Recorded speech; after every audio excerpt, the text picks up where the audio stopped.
and welcome everyone to Nerd TV for another full throttle sim racing race from the Mach-1 Performance Cup Series. This time coming at you live from the simulated Atlanta Motor Super Speedway, if you want to call it that. You see the weather on the track right there. 83 degrees, at least in the sky. 52% humidity, partly cloudy, only 5-mile-an-hour gusts coming from, it looks like, the northwest side here. Track temps 103 degrees too, so I don't think it's going to play too much of a factor, Jason, but my name is Jeremy, coming at you from the spotter tower here off of Turn 4 at Atlanta. And then to my right side, Mr. Jason Rockefeller. How are you doing, man? I'm doing good, man. We had a really good show yesterday for the NASCAR Cup Series race here at Atlanta Motor Speedway. Shame that it got rained out there at the end, and we saw how crazy the racing was there last night. I assume it's going to be just as crazy here tonight for sure. Obviously, we're racing in the day around 4:30. We're going to be starting for the sim time. Hey, there's Walter. What's up, Walt?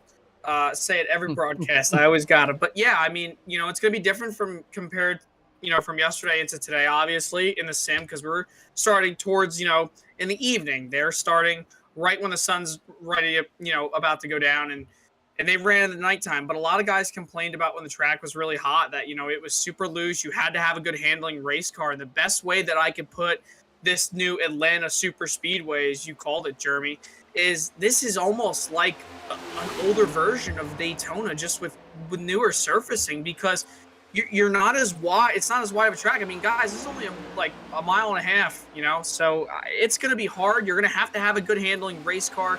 You're going to have to stick with your drafting partners. You got to know when to make moves. And the outside lane seemed to be the way to go yesterday in the race. I know the last time we came here in Season A, the outside was very, very dominant. I expect that to be the same here tonight. Yeah, the same footprint really from the old Atlanta to the new Atlanta, just a lot more banking and a lot more racy. This time around, practice has been absolutely crazy. A lot of 2-3 wide racing. Admins have already told the drivers, hey, during qualifying, you can run below the white and red line to do your qualifying lap. But during the race, there is no advancing your position underneath that line. So you guys see above the track, not below it. So something to look out for tonight. Mr. Walter / Dustin / Ballistic / co-producer / everything. How you doing over there? Hey, I tell you what, I've been ready for this race. I really have. It should be a good race. These guys always put on a good one. I was open-minded when it come to this configuration, and as long as you have a good handling car here, you know me, I love plate-style configuration tracks. I enjoy running them. I know most people don't, but I'm a little weird like that. So, like you said, though, I mean, the practice has been crazy so far. A lot of 2-3 wide racing. I think drivers are really starting to push the issue now in practice where it's not going to really matter at all on what's going on, so that they know how far, as you see Wayne Grossi and Alan Duranco kind of touch bumpers there getting close. They're pushing the limits, so that way they know what lines not to cross when it actually comes to qualifying and race time. So I do want to shout out to Jasmine, though, in chat. She says that it's that there Jason Rockefeller, quote unquote. So, Rockefeller. Jason, what do you got to say about that? Well, there's a Mike Rockefeller, so I guess it's close enough. Okay, I mean, we're getting you mixed up with him. That's cool. That's cool. We got a minute left in this session. I want to go over one talking point here before we head off to Q. RPM Motorsports, led by Jeff Chandler, no more. All right, so those three guys have split ways, a mutual agreement to do so. No ill feelings. It was just, like you said, mutual agreement. I talked with Jeff quite a bit over the last week, so... Yeah, it's all good news. And so all three drivers, one went out of their way. Troy Torgerson, not here tonight. Not sure about his status in the future. But TJ Bartel, he's joined over to Lone Wolf Esports, his own team by himself. And then Jeff Chandler, Hyperforce Esports, again, all by himself on that team. So with that said, TJ Bartel rocking a new number 75. I think he was the 30 or 31. But now he's the 75, so a little bit different colors, a little different manufacturer, skin, everything about that car is different and all by himself. So just a couple drivers doing some new things, and, we'll see how that prevails for them, because teammates, more heads are better than, one. especially when it comes to super speedways. And now you're going to be a solo driver. So we're going to figure out what that looks like tonight. Our practice is over. That means we're going to switch it over to qualifying. Connor LaFrance fastest on the charts by 1/1000th of a second. Over second place, Ryan Chapman, one of our in-race drivers, presented by iRock 93.5. As you see, late Larry throwing the flag, premature Patrick, whatever you want to name him, he's there doing so. Qualifying's out, and well, we're going to get our faces and head over to Connor LaFrance and see if he gets on track here early. Take a ride around this 1.54 mile super speedway with him. Yeah, and this would be interesting because compared to Daytona and Talladega, where you really think to yourself, Jeremy, the track position really doesn't mean key. And I tell you what, I'd probably beg to differ more than likely here, especially for the new reconfiguration in Atlanta. You saw how hard it was to pass within the last 2 years that we've seen Atlanta races go on. Even on iRacing, it's hard to pass. The most you can get to is 3 wide. And even with 3 wide racing, you are really, really risking it compared to Daytona and Talladega, where you can go 3 wide and you can also make 4 wide work, sometimes 5 at Talladega. But tonight it's all going to be about if your car can handle the best and if you're going to have the help behind you and in front of you to make your way to the front. So we're going to have to see how Connor LaFrance here does to try to get that track position here in qualifying. Running really low down there on the apron. Allowed again in qualifying, no problem there. The race time where you cannot race down there, so you can go down there if you're avoiding a wreck and whatnot, but when it comes to just running overall lap times, got to stay above that white and red line. As we're currently trying to maximize our time here on lap 1. I'm surprised. I figured that most guys would take their second lap as their fast lap, Jason, because it takes a little bit of time to get these things wound up with restrictor plates. But Connor LaFrance going to try to do a lap 1 on the bottom, post P2 at the moment. Or P3 there at a 31.352, goes up the track, and actually he's going to abort after his first lap.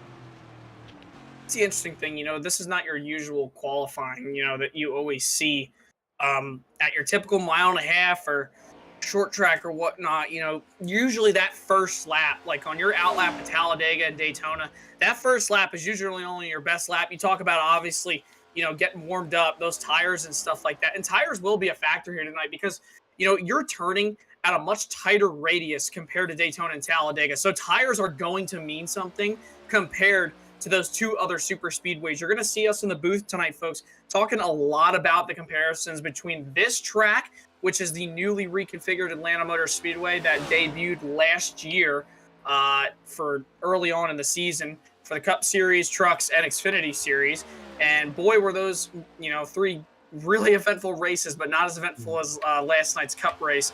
There's just so many differences, Jeremy, with this track compared to the other 2 super speedways. This is almost kind of like if you had 3 children and one of them ended up being the black sheep, kind of. It's just like you're kind of putting one out there, and it's got its own characteristics. It looks just like it's got the same characteristics as all of them, but it looks different. It feels different. So it's going to be interesting to see how these guys do take on Atlanta tonight, especially knowing now they've had pretty much 2 years to kind of learn this track in a sense.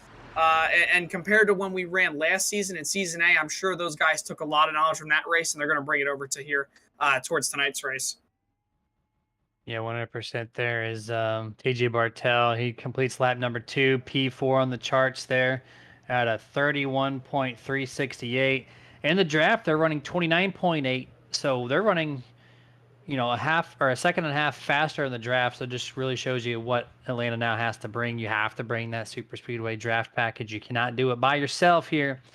I think most of these guys that are taking their laps, you see on the top left-hand corner of your screen, that's going to be Ryan Chapman in the upper half, and then Richie Coy, your current points leader, sitting in the lower half of your screen. And those guys are going to try to make it through, rocking through this whole entire race. And as you see, they're both rocking some Mart Sports racing gloves, which you can pick yourself up a pair. Plenty of different designs to choose from, all at martinsports.gg.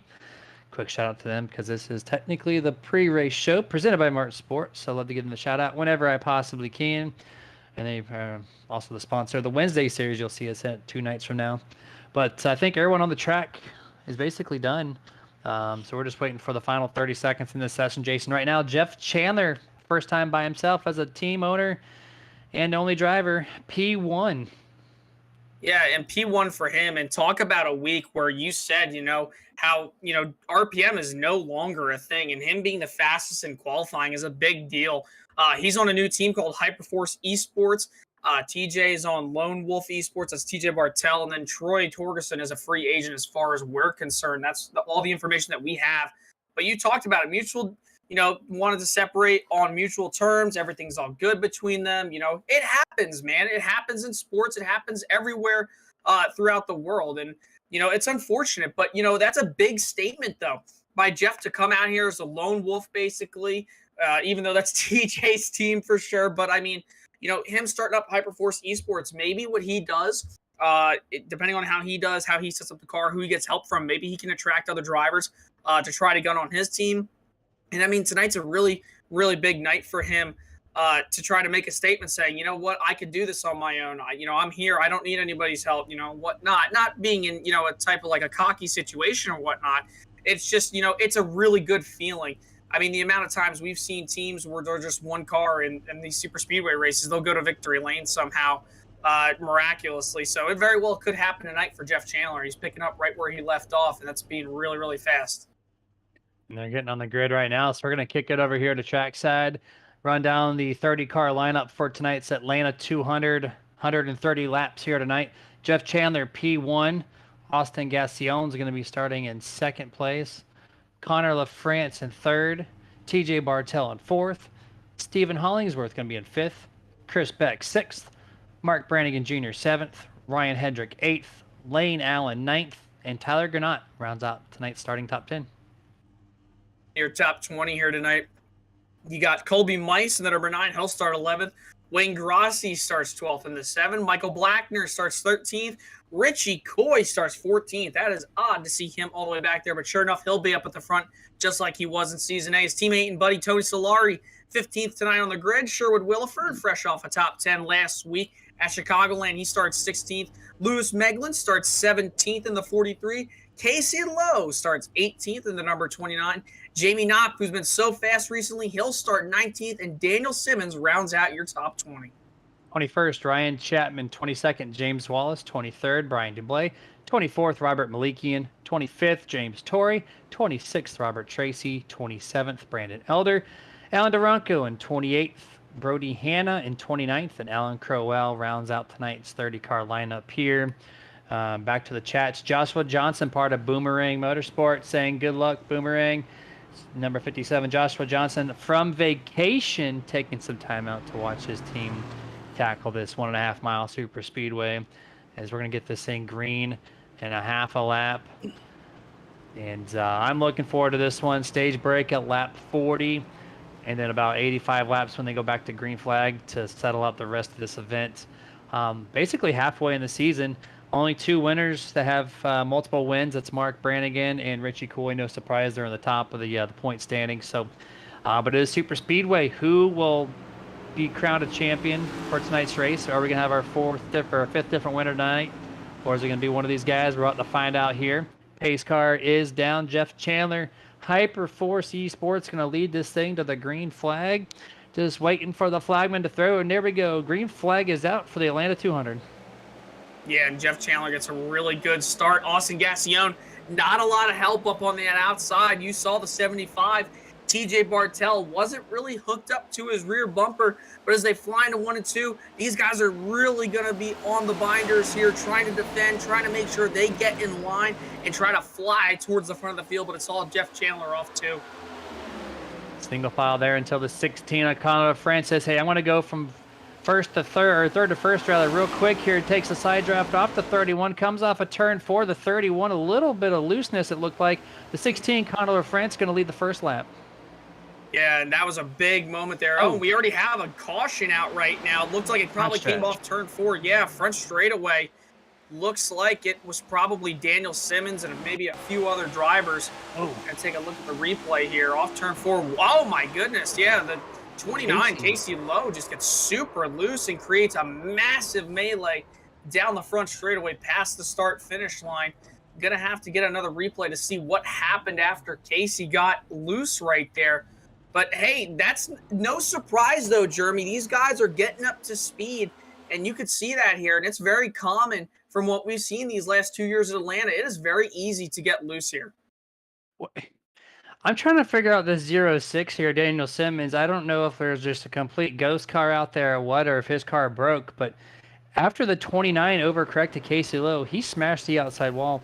No one was next to the 06 at that point. He just turned hard left, and then he came down to the door panel, the 43. We're going to go another look here on the Nerd TV thing in slow motion, focusing on the 29, getting loose all by himself, which is very common at Super Speedway version of Atlanta. Hits the outside wall, and that's fine. And watch the 06, just boom, I don't know what happened there, massive breakage in the suspension or whatnot, but he turns hard on the 43 there of Lewis Melgan, and then he comes back up the track, almost collects the 37. You see the 84 hard in the outside wall.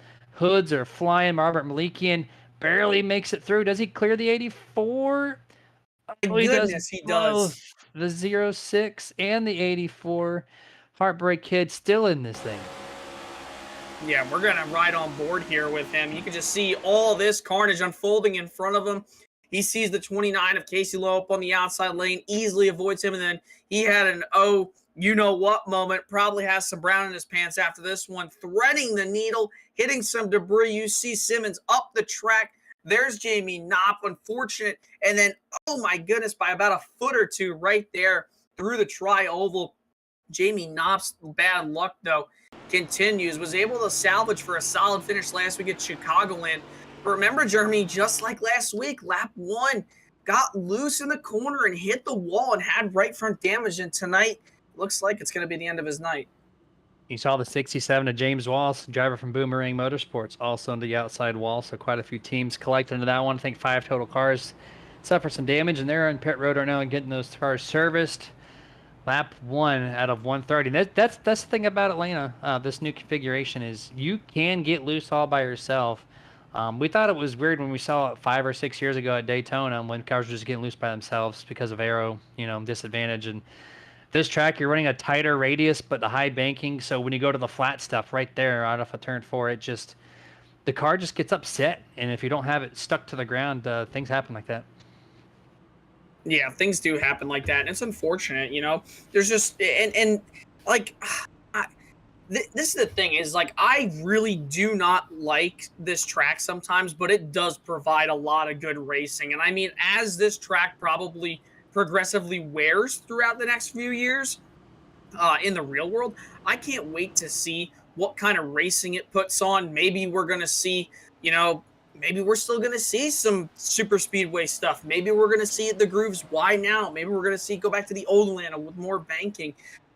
This is just such an interesting track, Jeremy. And like I said earlier on, and we're going to be talking about a comparison to Daytona Talladega, this feels like the old Daytona. You need to have a good handling car if you want to get around here. You saw in yesterday's Cup race, the colleague guys, they had really fast cars. The Penske guys, especially Joey Logano, Ryan Blaney had great handling race cars. And you're seeing it right now up at the front, even though we're only 1 lap in. Jeff Chandler was a little squirrely off turn 4 coming to take lap 2. So maybe that's an early sign that his car is really loose in the draft. Yeah, I'm kind of concerned, but yet excited to see what this track does over the next 5 or 6 years. Because if they're loose now on a tacky, fresh pavement, imagine 5 or 6 years from now when this thing starts to wear out a little bit. Does the looseness increase? Do these guys start rim riding this entire race at a super speedway? That'd be something to see. But pace car is back down. We're going to get the second start of this race underway, currently on lap 5, headed to lap 6. Green flag is out, led by Connor LaFrance, and a big check up there by the 31. Jeff Chandler did not get to going. Is going to hit the 25 of Hollingsworth, hits the back of the 31, trying to get his momentum up and running. But right now it's going to allow the 16 to be single file, the 99 right behind him, Aston Gassion, trying to give him a shove, but Jeff Chandler coming back off of 2. Though, did the 31 check up the field up on the outside? The 16 kind of started going, laid up, got on the brakes a little bit. 99, he's hit him square on the rear end right there, but not enough to cause any incident. But now these guys, hopefully they're going to have a clean lap right here coming to lap number 5. You see the 88 Mark Brannigan Jr. looked like he was thinking about going below that red and white line, but then realized they only said it in qualifying, not in the race. So drivers are going to have to keep that in mind, all day, Jeremy. Whether you're getting forced, whether you're trying to make a move, they got to make sure they don't go below that red and white line here tonight. Is a big turn of events right there for the lead. The 25, Stephen Hollingsworth, all the way to the bottom, pretty much threading the needle from top to bottom to go from behind Jeff Chandler to in front of Connor LaFrance. Hollingsworth leads that time by at the line as they're into one. Holy cow, that move was so aggressive. But man, he shot out like a cannon. He got down in front of the 16, and that car just hit the boost button. We're going to go to the Nerd TV replay, see maybe how close this was. A little bit late on the camera turn there, but it's okay. Even when he panned over, you still saw how close it was even after that. So what a close move, and it's paying off for him right now. He's still leading this thing 2 laps later. We're going to see it one more time, and you can't even see the nose of that thing. Just chopped it off. But thankfully, LaFrance backed off, and we're still straight. But now, coming through turn 1 and 2, when we kick it back over to live, the 25 who made that move just got left out to dry. The 16 and the 99, 1 and 2 on the top. Yeah, well, I tell you what, if you're a driver who wants to play more conservative, knowing that this race is 130 laps around a 1.5-mile track at about 180, if not over miles an hour, you don't want to drive with the 25 right now. But if you're guys, you know, maybe like TJ Bartel, like, you know, Ryan Hendrick, just for example, maybe you like that. You like that he's being aggressive because track position means everything. And the key thing at a super speedway is that anything can happen anywhere out on the racetrack, whether you're at the front, middle, or back of the pack. But obviously, everything tends to really happen right in the middle of those packs. That's why you're seeing guys probably, you know, back towards the back of the pack, like Brandon Elder, like Stephen Allen, Brian Dublé. Oh no, Jeff Chandler taps the wall there past the start-finish line, if not right at it, and now they're put 3 wide. He's up on the outside lane. He's got Tyler Granat right now split in the middle. Wayne Grossi down below him. These guys are 3 wide. It's hard to make that move. Maybe Granat could slide in line in front of Grossi. He will. Man, that was awfully close, and another big moment for Jeff Chandler, the new guy over at Hyperforce Esports. Man, that could have been big. Yeah, he's running the bottom. He's getting loose. He's running the top now. He's getting loose. And I was going to make a mention a couple laps ago before that happened that Eastern Stars Motorsports, 4 drivers in this field tonight, were 1, 2, 3, 4 stacked up on the top of that little mishap there. Separated them. So right now, Eastern Stars has 1, 2, 3, and 5th. They're on that top line. They're separated by that 31 of Jeff Chandler. And then right behind them, that 75, TJ Bartel, part of Lone Wolf Esports. He, you know, new colors and everything. He looks like he's running pretty strong, well inside the top 10. And it looks like, Jason, a lot of these guys have moved up to the top early on. That might be the spot to be tonight. And we were talking about I think the 81 of Tyler Granat just got into the wall there coming off turn number 2. If not, it was very close. We saw in yesterday's Cup race, a lot of guys were getting squirrely and going up towards that wall, whether they were squirrely or whether they were tight. It's very hard to keep it off the wall here. And when you do try to, it tends to back up the field behind you, causes little checkups. So you got to be easy with that. But yeah, Jeremy, the outside lane looks to be the preferred lane, you know, tonight here. We saw it last night. We saw it on Saturday night. It's very common for these guys to go up to the top of the track. Yes, it's not the fastest way around when you come and look at diameter, but when you look at it, they're carrying so much more momentum because they're all the way at the top of the banking and then coming off the corner down to the flat surface and carrying so much momentum down the straightaways.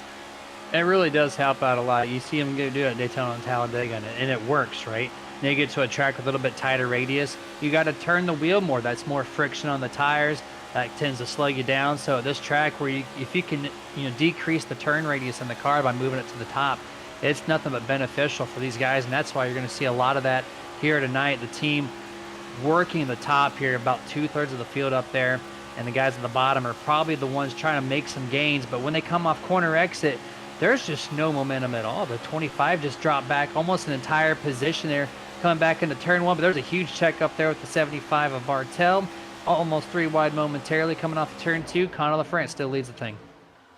And LaFrance is still leading his teammates right now. Austin Gassion, Mark Brannigan Jr., all lined up with those Camaros up at the top of the racetrack, and then also 2 more behind them.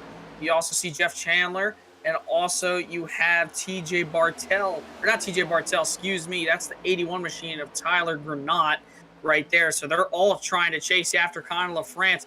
Now the question becomes, how do you get that bottom lane if you are Stephen Hollingsworth? to make moves? How do you get these guys to really formulate a line good enough to where they can get back towards the front and compete for the, the race lead?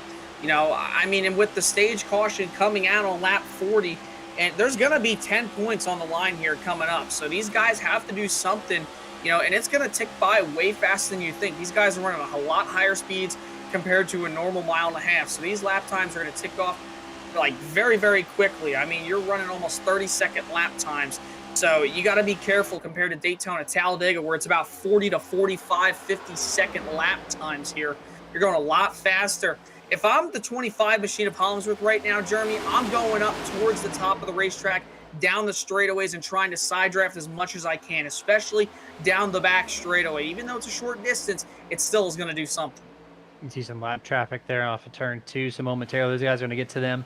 But how do you go ahead and advance your position on the bottom? It's all about numbers. And right now they just gained a couple cars there on the bottom, so it's almost 50-50. There's another car in the back there, about 15th, drops down below to help the inside line out. But it's strength in numbers, and also if you noticed, as you see a split field there led by the 41, that being Alan Crowell coming off of turn 4 here. This is pack number 2, by the way. They got 8 cars deep, single file, which single file is faster, doesn't matter the numbers game at this point. When it's 2x2, you want the strength of numbers, but when it's 4 or 5 cars, if you do it single file, you're going to be faster than any other 2x2 pack in the field. I don't care if you're leading the thing or multiple laps down. Like, it's so beneficial to not get your side air pulled off that car because you have an increase in speed. Now, it won't surprise me by the time stage break happens, Jason. These guys get there.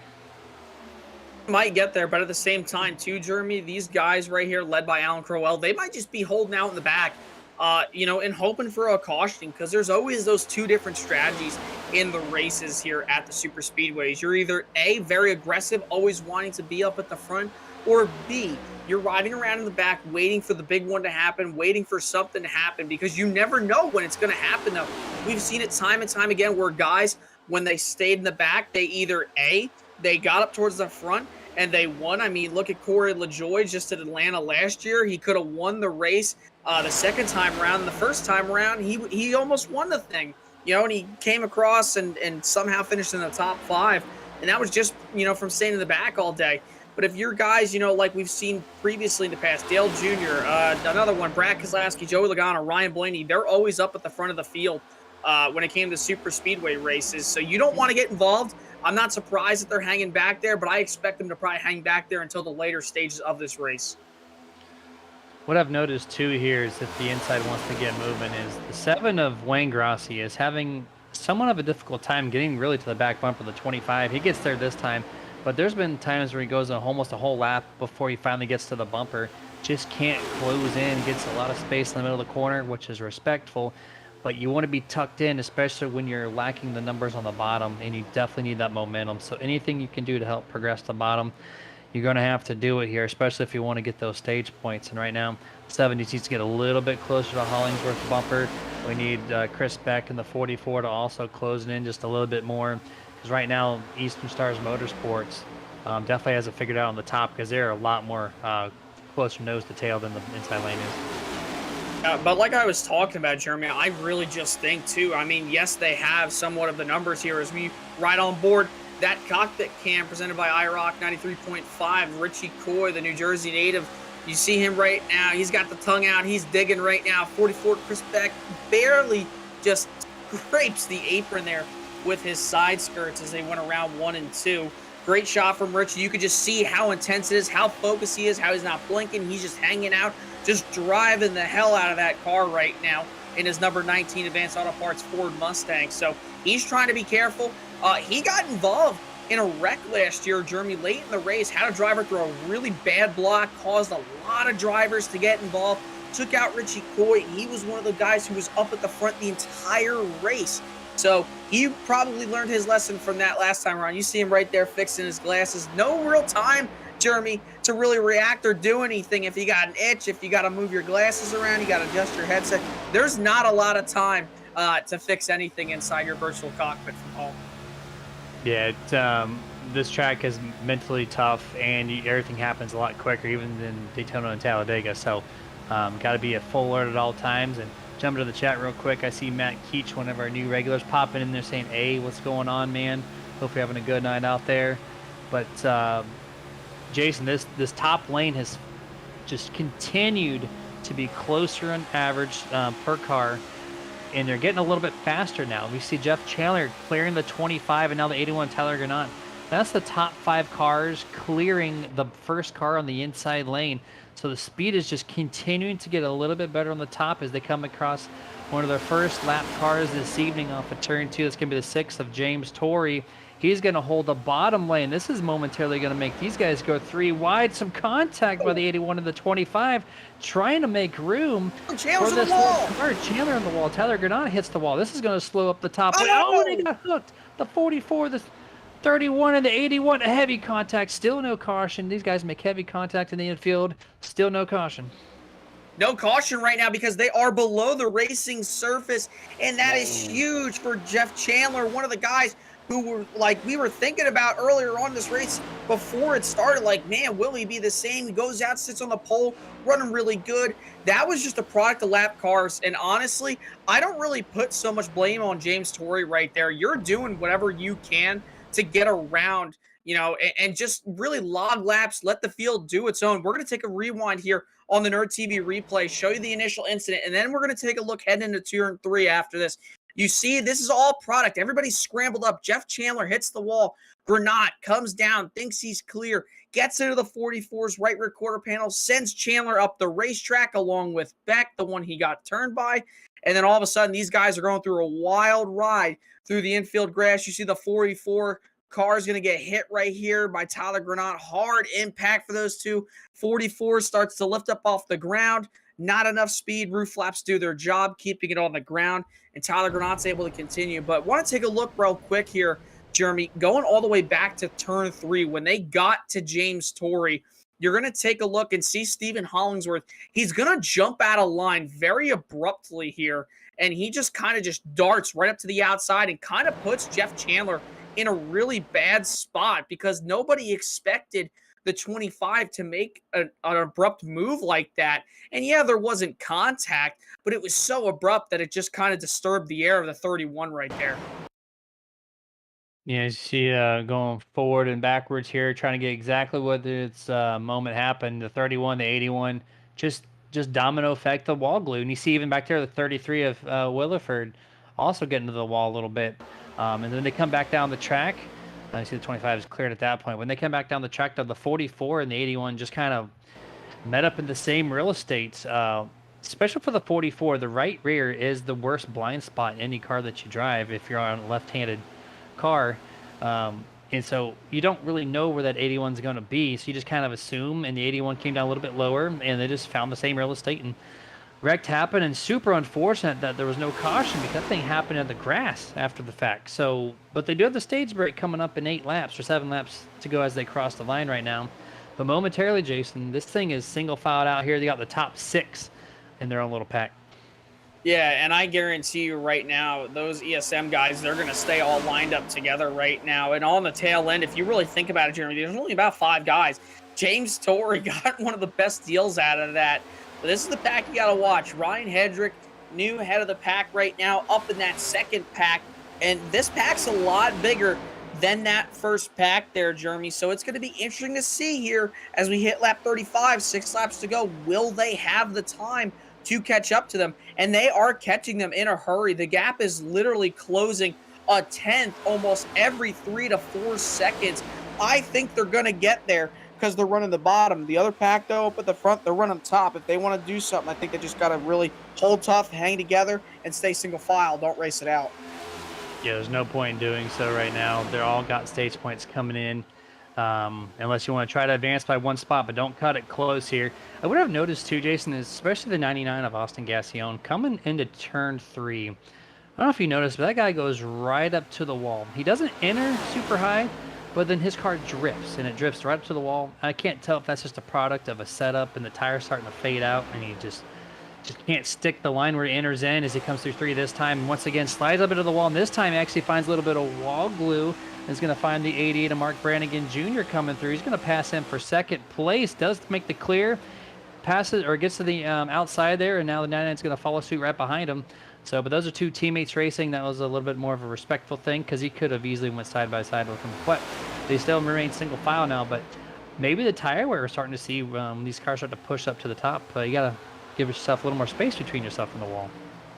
And guess what? Because of that move that happened last lap, look at the second pack. They've caught these guys. Ultimately, they're coming this time around. 3 laps to go in the stage, and Richie Coy, one of the guys who was dominant here last season in Season A, he is flying right now. But yeah, they're on the bottom. Here comes the 25, rightfully so. Goes back down to the bottom from where he was all night long. Tries to squeeze up in front of the 88 of Brannigan. Not enough. Coy has the push from Chapman. They might split the 25. They have to lay off. Big checkup going into 3. Everybody's struggling for dear life with the wear of the tires and also knowing that stage points are on the line. As they cross the line, pit road will be closed. 2 laps to go in this stage.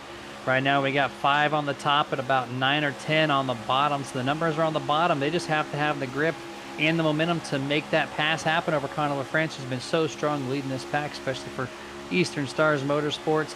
There's just those 3 or 4 cars right now on the top have just so much speed. The 25 is going to have to get a little bit closer, grab that side draft. They're coming to 1 to go. Yeah, and this time by at the line, 1 lap to go. Gassion thought about going through the middle. He's going to tuck in line back behind his teammate right now. The 25 and the 16, though, they're neck and neck going into 116's got the run. 25 has that lane on the bottom, but down the back straightaway, that outside's going to have a huge surge of momentum. The question is, will it be a side-by-side finish? Will somebody clear one another? They're coming this time around for the stage finish, and the 16 of LaFrance gets shot out of a cannon thanks to his teammate off 4. And here we go for the final lap around turn 4 here on the 16. Conor LaFrance does have it, and we have a call is out here for the stage break. As these guys are going to get wound down here. Conor LaFrance takes first, Mark Brannigan second, Hollings with third, Gassion fourth, Richie Coy rounds out the top 5 in the stage here. But as these guys get wound down, Jason, I think we're going to jump it over to our first picture-in-picture commercial break, and we're going to be back with you guys shortly.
And welcome back to full screen action here. We're gonna have a couple laps left in this caution here before we're gonna enter stage 2.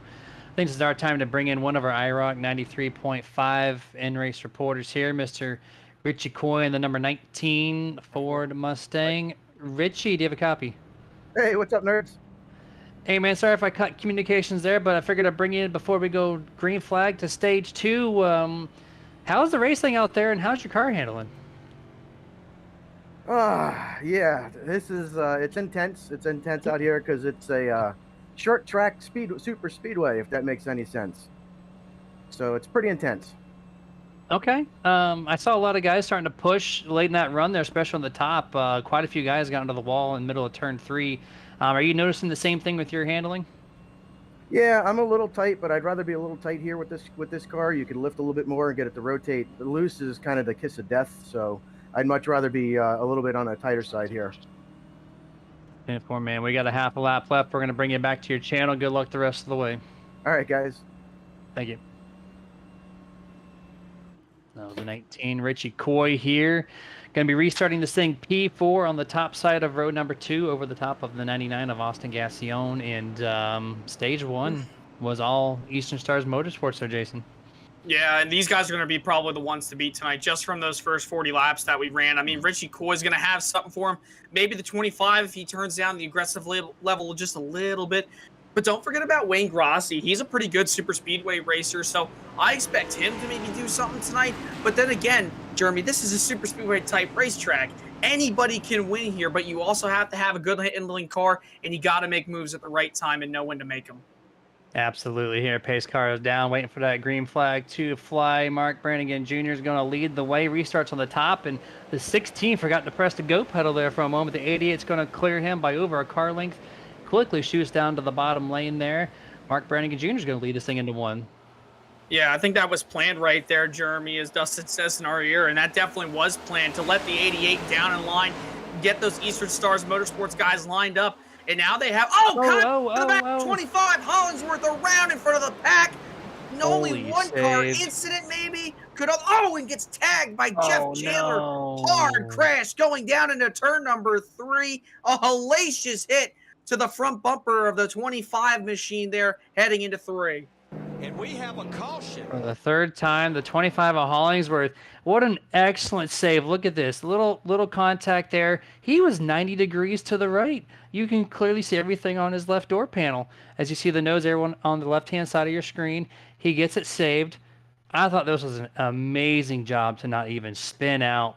Keeps it below the track. And then he overcorrects it right there, and just people had nowhere to go. Look at this. Ooh.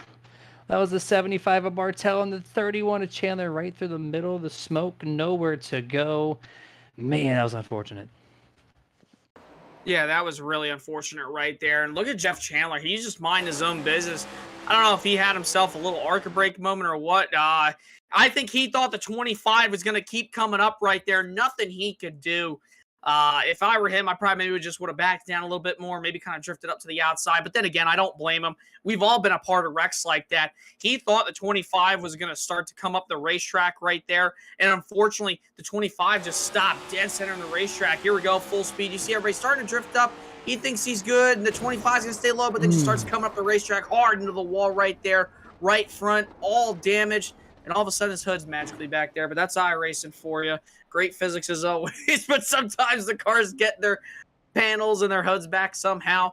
But what a hit, though, for the 31 machine. And the 25, though, we saw how loose, how aggressive he was there. You know, just an unfortunate circumstance coming off turn number 2. Some early cautions here, Jeremy, just 47 laps in. Yeah, and that was just a one single car mistake there. Just came up the track, and then that could have been a lot worse. He could have came up the track a lot sooner, took out a lot of other cars, but thankfully it was only 2. A shame that there was a wreck, but being that far in front of the field and having a spin out like that could have been far worse. But yeah, I think you are correct. The 88 was planned to get in front there. That makes complete sense to me after that was initially said. And I was like, oh yeah, another single file. 1, 2, 3 as a team. Granat with some damage earlier on in the race from that wreck that did not have a caution. So he is not there yet. I don't know if he's going to have the speed to do so. And we got about 2 laps left, and we'll get this thing rewound up for everybody. Yeah, it's going to be one heck of a race towards the end of this one, Jeremy. Everybody's probably thinking to themselves, man, we've already had some major incidents just 47 laps in. But folks, just wait until you get to the last leg of this race. It's going to be one to remember because sure enough, last year's race, or not last year, but last season's race was one to remember. There were so many guys up at the front who got great finishes that we never really talk about. And here we are tonight with an opportunity to see the same thing. And so far, ESM looking like pretty much like either you could say Penske or Hendrick out there right now, running 1, 2, 4 right now. And I'm probably pretty sure on this restart, Jeremy, the 16 is going to lay off a little bit, check up the field, and the 88 is going to be right there to jump down. I am going to 100% agree with you with that. Seeing that very last restart, just 5 laps previous, how that worked out for him. I think we're going to see the same exact thing, which nothing is that's perfectly allowed. Perfectly fine to do so, as long as you're not wrecking people. Then you can do that, and it's going to give Mark Brannigan Jr. probably the lead once again. But who's going to get together and beat this ESM team right now? They've shown their speed really on the speedway side quite a bit. They announced themselves there, right? But now this is super speedway. First time second time we really got to see them grouped up doing so, and they still have just an amazing setup and strategy calls all the way around for this team. So I'm really surprised that they're coming out so strong. I guess this would be the first super speedway race we've seen them. But green flag is back out. You see the 16 check up just a little bit. We're probably gonna see the 88 drop down. 1 to 2 there. Decided to stay up top a little bit longer, and he's actually going to tow the 19 with him as the 16. Did not give him the room that we thought we were going to see there. But coming off of turn 2, we're probably going to see that momentum shift, and there he is. He has all the time in the world. Does he drop down to help his teammates, or does he secure the race lead here? Because we know Richie Coy's fast. Richie Coy's actually going to jump down to the bottom in the 07 of Rob Tracy. Look at him up there. He thought about it to try to go down with Richie Coy, realized he wasn't clear. Heads up move on Tracy's part. He's trying to find every way around the 88 of Brannigan because he knows that number 88 Exalta machine is going to be fast here tonight. And sure enough, it has been. But Richie Coy back up at the front of the field like we always see him week in and week out, whether it be the Cup Series, the Truck Series. You put this guy in anything and somehow he finds his way up towards the front. Might take him a bit, but sure enough, he does it. Everybody getting a little tight here, going through 3 with these fresher tires. But as these tires wear out, you're going to see everybody start to get really loose as the 88 surges back up front. We'll see if Tracy jumps down with the 19. What a power move there for Brannigan Jr. to get passed by Richie. Then the next lap moves to the top and reclaims the lead. And he clears the 19 before he gets to the start-finish line. This time he's going to have the 07 of Robert Tracy on his tail end here. Coming through turns 3 and 4 this time. Mark Brannigan Jr. still leads it by a car length. Yeah, Brannigan right now still side by side with the 19 off the corner. You see everybody, whether they're getting tight, getting loose, everybody's checking up, trying to just keep their eyeballs in front of them, make sure that there's no trouble going on in front of their rear view and front windshields here. So everybody is kind of calmed down, not seeing the aggressive level that we saw really in in those first 40 laps. But nevertheless, though, everybody is still driving just about as hard as they can. And now the 02, he's gotten up to the top side. He's going to put a little bit of air on the 88's right rear there off turn number 4. Just wasn't enough, but he'll have a little bit of a push here coming from Tony Solari as they work their way down the front stretch and into 1. Tony Solari had a little bit of moment entering turn 3. It really separated him and the 07 of Robert Tracy and allowed that inside to just take off down the front straightaway. It allows the 19, the 88, and the 16 all get clear of the 07 on the front stretch entering turn number 1. And now the momentum has started to build back up on the top. You see him get around the 16, but coming off turn 4, actually, Conor LaFrance gets a pretty good launch in tow with the 19 there of Richie Coy. Coming into 1, still Mark Brannigan Jr. Yeah, and I'm sure, though, that they want to get Richie Coy out of their little group there on the bottom side of the racetrack. If LaFrance gets the chance, hey, that rhymed. If he wants to have the chance to try to get the 19 out of line, he's going to probably try to do everything in his power to get him out there because they're separated. Brannigan is a lone wolf right now. Yeah, he's got his teammates back behind him, 3rd and 4th on the bottom line right there. But he's got to block 2 lanes at once. He's got to figure out where Rob Tracy's going to go. He's got to figure out where Richie Coy's going to go. And now Tracy, he's got a big enough run, had a big enough arrow push from the 11 to Solari going into 1. Look at Rob Tracy. Talk about where did he come from. He's neck and neck down the back straightaway into 3. And Rob Tracy, the Florida native, goes to the lead here in 3. That outside line has definitely had a huge momentum shift here as he clears the 88 of Brannigan Jr. off of turn number 4. This lap's going to go to that 07 machine. Second place now momentarily is going to be the 11 of Tony Solari as his outside continues to move. Now the 11's completely clear. And now we're going to see the Michael Blackner as he's going to try to clear the 88 coming off of 2. Michael Blackner, one of those drivers from Fury Motorsports, you know, he wants to try to get up here and battle with his teammates like they do week in and week out. Talking about Fury, they go right to the lead. Tony Solari up towards the front of the field, trying to win his first race since Richmond of last season in Season A, and he's got help from the back bumper right there. That's Mark Brannigan Jr. all over the Menards Ford Fusion there, heading into 1, but Tracy's still surging ahead on the outside lane off the corner. And you got to think to yourself, Jeremy, Michael Blackner might try to drop down in front of the 19 or the 11 if he gets the chance. This race right now is reminding me of an old NASCAR Racing 2003 season when you're racing AI at Daytona or Talladega, where the car on the outside or on the inside makes a pass and then moves up top, and then vice versa, just cycles the lead. And we're kind of seeing this backwards a little bit. We're seeing the outside move past the inside, and then they drop to the bottom, and then somehow the top side just continues to build that momentum over and over. But as I say that, the inside just picked up a bunch of numbers here, about a 2-to-1 ratio almost.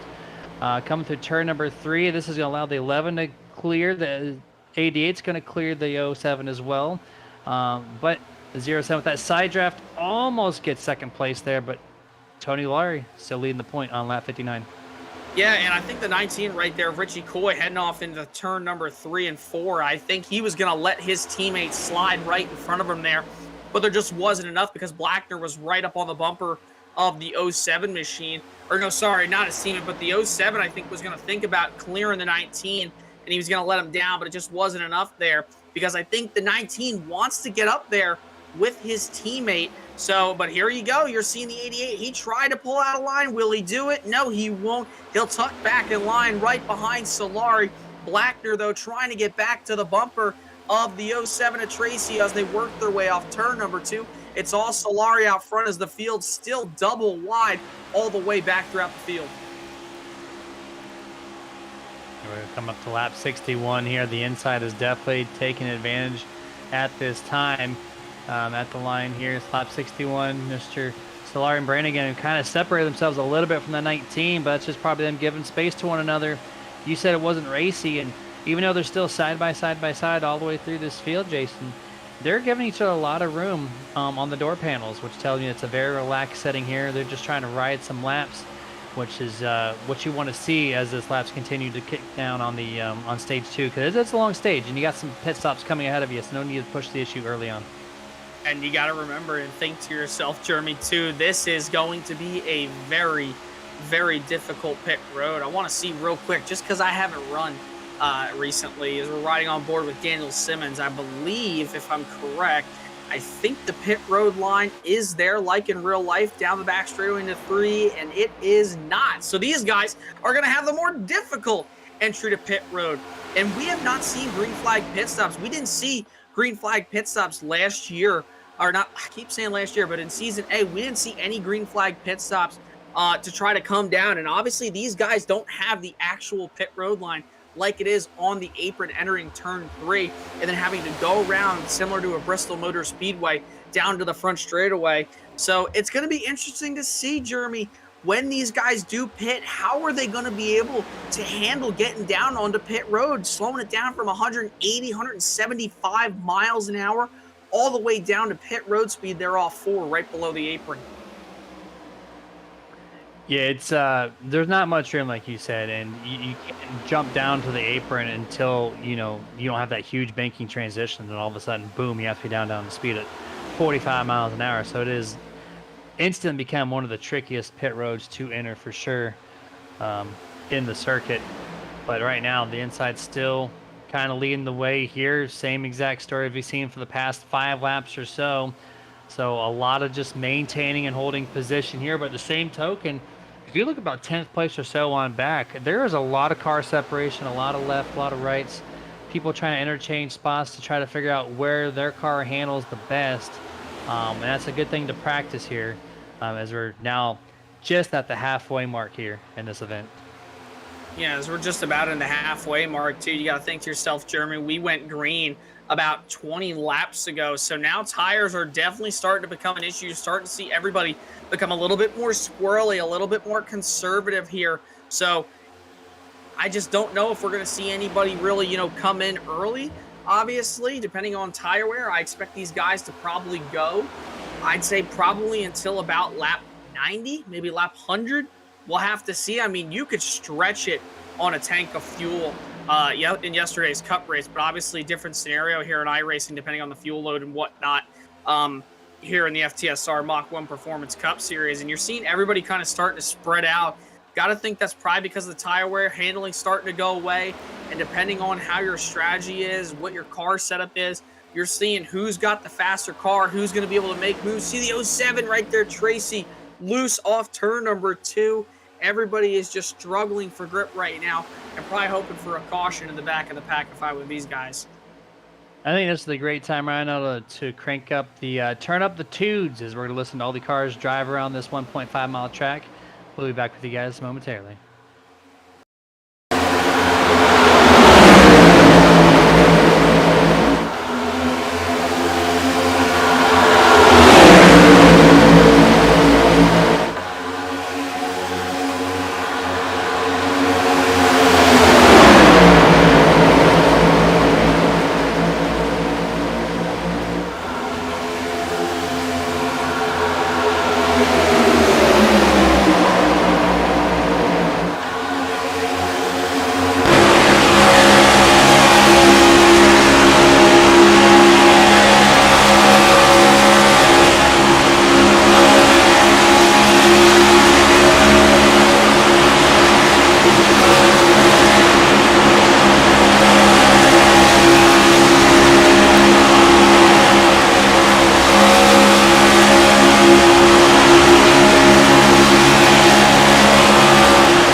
That was Turn Up the Tunes there. And now we're back to listening to our mediocre voice here. Is the 87 of Michael Blackner is going to make a dive to the bottom here.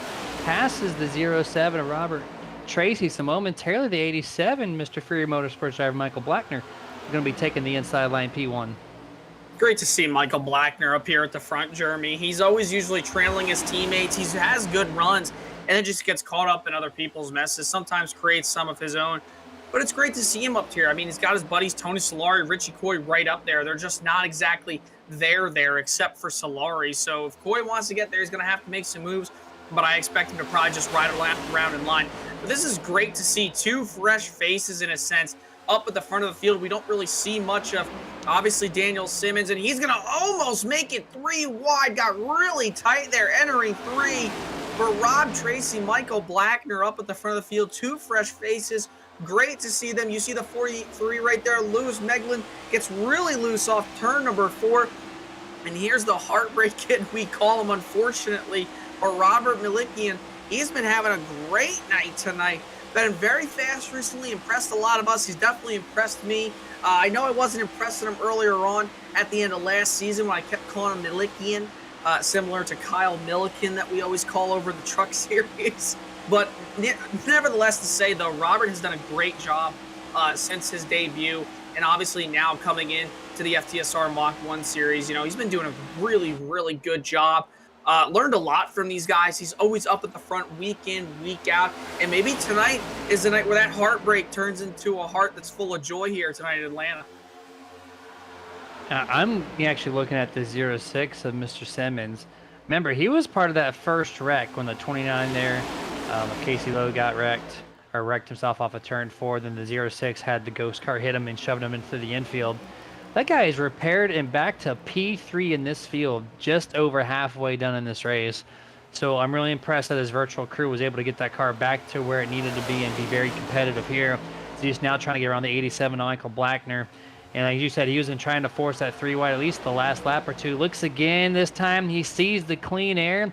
The 07 of Tracy momentarily tried to give it up, but he actually had a great launch there entering turn 3, able to secure it. So Daniel Simmons is going to come to the line, almost looking to get on the top.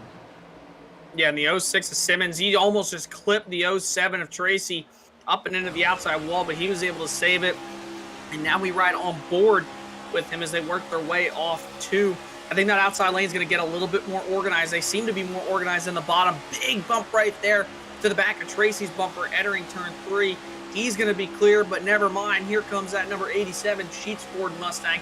He's working his way on the bottom. This time by lap 79, everybody's still double wide throughout the field. 2 by 2 by 2, all the way back to about 15th or so. Then the rest of the cars are just kind of hanging in there, single file. But this race has not let down one bit. This is very classical super speedway style racing. Still not used to it 100% at Atlanta, but I enjoy this every single time. It almost looks like the 06 here is just getting the air on his nose to cool off the engine, because he pokes himself to the top side entering 3 every single time, but doesn't make the pass. And I think that's just him trying to cool off the car. And he comes through, the front stretch entering turn 1, gets up pretty close overall to the 07. So I think it's just a little back and forth here to kind of maintain his position in the field. Could be too, Jeremy, that maybe he just genuinely is tight, because I mean, entering 1, you're entering at a totally different angle compared to going into 3. But here we go. He's going to look down to the inside a little bit. Everybody's handling starting to get away. Got to think to yourself, Jeremy, these guys pitted on lap 41, lap 42. We're 40 laps into the fuel run. I expect these guys to probably pit here around lap 100, maybe even a lap 110. If they can even stretch it that far. So we'll have to see. But handling probably and more than likely, no doubt about it, is going away ever so slightly every single lap for every single one of these drivers. The 87 was able to clear the 07 and the 11. He was able to get down, and now Tracy's up at the top of the racetrack with Simmons, Milikian there, and there's Coy right there, right behind, 2 cars back from Solari. So if he can just get the 88 out of line, it'll be Fury Motorsports 1, 2, 3 possible here as they work their way off too. Yeah, the inside's starting to gain in numbers here, and the outside's starting to momentarily fold away, but I would not count that out here in about 5 laps. You'll probably see them regrouped. And just a quick shout out to everyone. Thank you for joining in and watching. Also, we have a third streaming service too, that kick.com, one of the newer platforms. We're also streaming on there too, so give a quick follow to Nerditudes if you would like. But now the top 5 all on the inside, single file there. The 07 of Robert Tracy, the first car on the top. Still side by side now with Connor of France here. And look at the 81 of Tyler Granat, ESM driver, the one that was involved in that wreck that was not a caution. He's back into this thing. He's in 7th place, running right behind his teammate Connor of France. So somehow his crew as well got that car in really good shape, and he's performing well again. It's a super speedway. Maybe the damage just wasn't really that bad. He was able to take that optimal repair time. And he's also got his teammate right behind him as well. So he's in between his 2 teammates. He's got Gassion right there behind him who was up at the front of this field earlier on. The only ESM guy that's really in contention for that lead at the moment is Mark Brannigan Jr. But he's been up at the front all night long, but it's so nice to see a lot of these guys up at the front who we never really get to talk about. Lewis Meglin, the 43, he's up there. We talk about, obviously Rob Tracy, Michael Blackner. This could be the night where we see one of those upset winners here, Jeremy. It would not surprise me in the least bit, and the laps are ticking away. Every 30 seconds, we are clocking in lap times. Fastest lap of the race right now, Robert Malicki in the 22, 29.465. That's nearly 2 to 4 tenths of a second faster than some of these guys in the field. I mean, needless to say, that was just because of the draft, but that's still really fast. These guys are going around this mile and a half at 180 miles an hour, and they are holding on for dear life here as they work around into turn 1. Yeah, that lap was definitely produced by a draft, but at the same time, you have to have a good handling car. You've seen a lot of cars get tight here already, and some lose. So it's not like you're just driving a straight line like you are at Daytona or Talladega. You had to have a great handling car to run a 29.4. So that's no surprise why Malikian still continuously to be up in the front half of this field, just because his car is probably one of the better handling ones here tonight. May not be the single fastest car every single lap, but when your car has great handling, that's going to set yourself up positive for the end of this race. Yeah, I think the one thing I'm really noticing too is we're talking about ill-handling race cars and handling is notice the bottom is really starting to get formulated more than the top lane. I think probably these guys are going to start pitting here really soon. I mean, regardless, they have to pit, but that bottom is very organized as if they're going to pit here any minute coming up. We'll just have to wait and see because pit stops are coming up here very shortly. But up at the front of the field, top 5 clear of Malicki in there. And now Malicki is going to cut right across Richie Coy's bumper. LaFrance tags the 19, but they jump right down to the bottom. I think, Jeremy, they're going to be pitting here within the next 5 laps or so. They might even pit this time by around here because they went from the top and now drifted down all the way to the bottom. Yeah, this is a great telling sign of when pit stops are going to happen. I'm going to have to agree with you here. And this is the moment of truth here. Getting down the speed, making sure you communicate with the entire field. Hey, I'm coming down pit road. You have to wave your virtual hand out the window signaling it, or else you're going to get straight up run over. I did a race or 2 this week here at Atlanta, and communicating that was detrimental. I almost got ran over a couple times. So, especially the leaders, right? They have all the chance in the world to get run over. So maybe the bottom or the back half of the field maybe pits first to avoid that, and then the leaders kind of cycle through. That might be the safest route, but at the same time, everyone's on different strategies. So yeah, I think real soon, I'm on your page. We're going to see it momentarily. Yeah, and if you want me to be a hot take and give that commentator's curse, and I'm going to do it, I don't think that these guys make it through a full green flag pit cycle without wrecking. We haven't even seen, a pit road, a green flag pit stop here. In last season, we didn't see a green flag pit stop heading down off turn number 4 because we just kept having cautions. And even in the LSR TV Northwest Click It RV series that I call, never got to see a green flag pit stop because these guys were wrecking. It's just a product. And obviously Atlanta on iRacing does not have the new pit road timing line. When you come into the pits down the back straightaway, it's right there entering 3 right down the end of the straightaway, pretty much below the apron. And these guys don't have that. So they're at a very, very hard point in the race where they know they're going to have to do this if they keep running the way that this is. I guarantee you too, Jeremy, some guys are probably hoping and begging for a caution because they're just so worried that it's going to happen. But you see, though, some guys still trying to make some moves. The 88 Brannigan, he's going to go to the bottom, separate those 2 Fury Motorsports drivers, and Solari's going to drift all the way back to the 5th spot right there, hold up the field just a little bit. But that 88 is a man on a mission tonight. He's trying to win his 3rd race of the season here tonight. I think there's just a lot of checkups right now on the bottom. I saw the 33 of Williford move up to the top, and he takes the 51 of Brandon Elder with him. He temporarily gains a whole position and then falls back due to lack of draft. And so I feel like there's a lot of gaps and a lot of checking up here as they're all single file for basically the first time this evening, almost 100 laps into this thing. So you can see the tension. You can see that people wanting to come down pit road, but you have to get that draft pack with you. You can do it with 5 or 6 cars, maybe 7, but you can't be 1 or 2. You're not going to have that continuous speed here. As the back half of the field actually kind of separates from this field. the top 10 or so, single file, then the 33 Wilford, just trying anything to make a move. But he's just stuck with only 3 cars on the top. Yeah, and they're going to try their hardest to do what they can, but maybe they're trying to play a strategy where they're going to stay out. Maybe these guys, is a little bit of an issue right there. Brian Dublé and another driver right there. I believe that's the 41 of Crowell. Yeah, and the 75 of Bartel. They had an issue down the back straightaway there. Pretty much entering turn number 2 and on the exit. That was a big move. That almost looked like it was going to be a wreck. But they're able to just gather it up. Being side by side like this is not going to help them with their speed. And if these guys are going to be pitting soon, they're going to want to all pit as a group. So being like this right now is not helping them whatsoever. Being all scattered out, that wouldn't surprise me if they came down pit road this time here. I would really want to at least try to get that organized. Hey, if we're already falling this far back, you might as well just, come and get the fresh tank of fuel and, make it the rest of the way, because we got 45 laps to go, or 35 laps to go in this event, rather. So time is ticking. They're over halfway through this fuel run. So at any point in time, we are going to see it. But it looks like a lot of these guys at the moment are going to stretch this thing out thin on the fuel. And once we get to about 40 laps to go, these guys are running 30-second lap times. You cut that in half, you got only a little bit over 20 minutes left in this race. If this race does, in fact, go caution-free, there's not a lot of time. If you're going to make moves, you're going to make them now. Like you see the 81 Granat, he tried to go up to the outside lane, thought about it. He tucked right back in line. All these guys have to pit.